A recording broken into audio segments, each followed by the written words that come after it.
All right. What is a hormone? This is on page 26. Once in the blood, the hormone is either bound or free. The majority is bound. Why is it? Because you can avoid extreme sudden reactions. You want to be able to, hormones are very strong and sensitive. They can cause a lot of things. So you want to have plenty around, but you don't want to have too much exposed.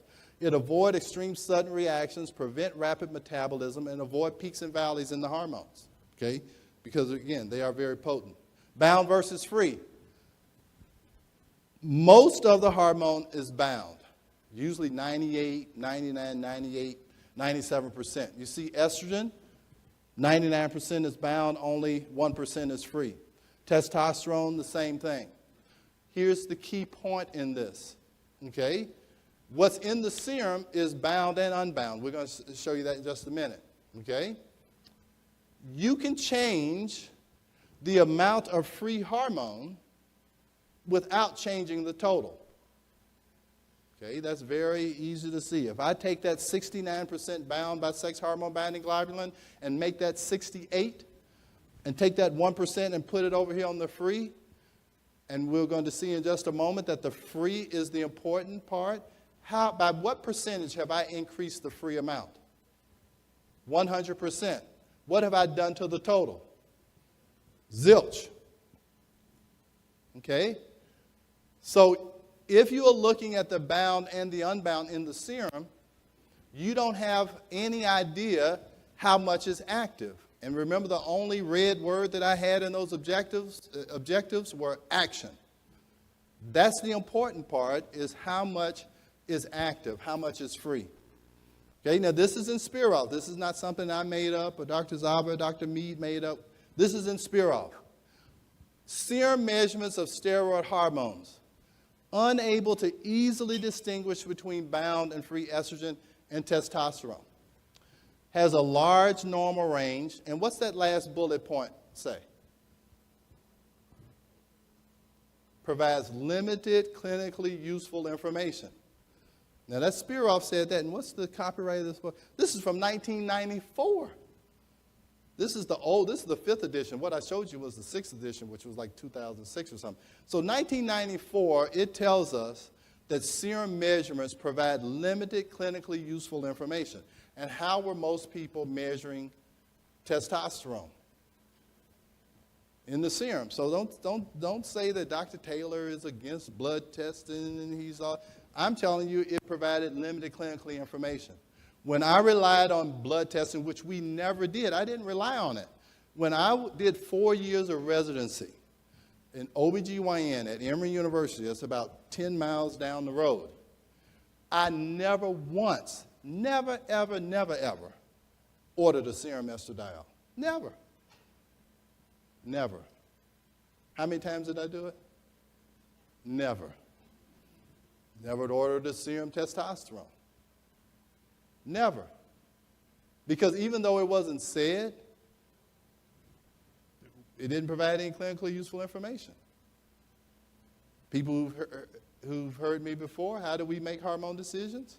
We ask the patient what question? How old are you? There you go. That's all you need to know. That's how you get clinically useful information. Ask the patient how old they are. If they're young women with a hormone problem, you give them birth control pills. If they're not older women, I can't say older women, more mature women, because isn't it amazing? I don't know if you've gotten to this point. When I first started practicing, all my patients were older than me. And now, there's nobody older than me. I'm not even that old. God, I mean, but anyway, so I can't say older women anymore. But anyway, more mature women, you gave them hormone replacement. And the equal opportunity employer in this is antidepressant. Doesn't matter what age they are, you can give them an antidepressant. And that's how we made hormone decisions. It wasn't on serum levels, and it wasn't on any of that stuff. Serum measurement of steroid hormones provide limited clinically useful information. Why is that? Because steroid hormones are fat soluble. They're conjugated and bound in the liver to carrier proteins, and only the unbound bioavailable portion is clinically significant. Only the unbound portion is significant. That's all that's important. So that 1% to 2%, that's the key. Doesn't matter how much the total is. Okay, so what you got to think about is that when you were trying to get that man's serum testosterone level back to the point where it was when he was 25, how much of that serum level was bound and how much was unbound? That's the problem. And that's what you didn't know when you were looking at that. Steroid hormones cross the cell membrane by simple diffusion. The concentration of free hormone in the bloodstream seems to be an influential determinant of cellular function. The amount of free hormone in the bloodstream, not the total amount, the amount of free. Biological activity is maintained only while the nucleoside is occupied with the hormone receptor complex. So this is how it works. Hormone goes in, binds the receptor, binds to the DNA. The DNA makes messenger RNA, and then you get protein synthesis, and then the receptor is recycled, and it can take more hormone there. Okay? Biologic and metabolic effect is determined by the cell's ability to receive and retain the hormone. For estradiol to have an effect, it must be grasped by a receptor within the cell. Estradiol may produce its effect several times before it's metabolized. And just since testosterone is in the news, we talked about estrogen because this is a gynecologic endocrinology book. Let's talk about it with any hormone. Let me ask you this. If the hormone is inside the cell, that's the bloodstream in the red, if it's in the cell and it's producing its effect several times before it is metabolized, see that word retain? If the hormone is in the cell and it's being retained in the cell, and where is the action taking place? Is the action taking place in the bloodstream or in the cell? Okay, so the hormone's in the cell. It's being retained by the cell. It's having its activity in the cell. And it's having its activity over and over again. If it's in the cell, this is the basic law of physics. If it's in the cell, where is it not going to be? It's not going to be, it can't be in two places at one time. So if it's in the cell and I'm looking for it in the bloodstream, I'm not going to see it.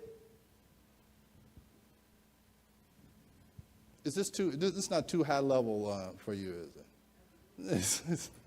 Are you an OBGYN?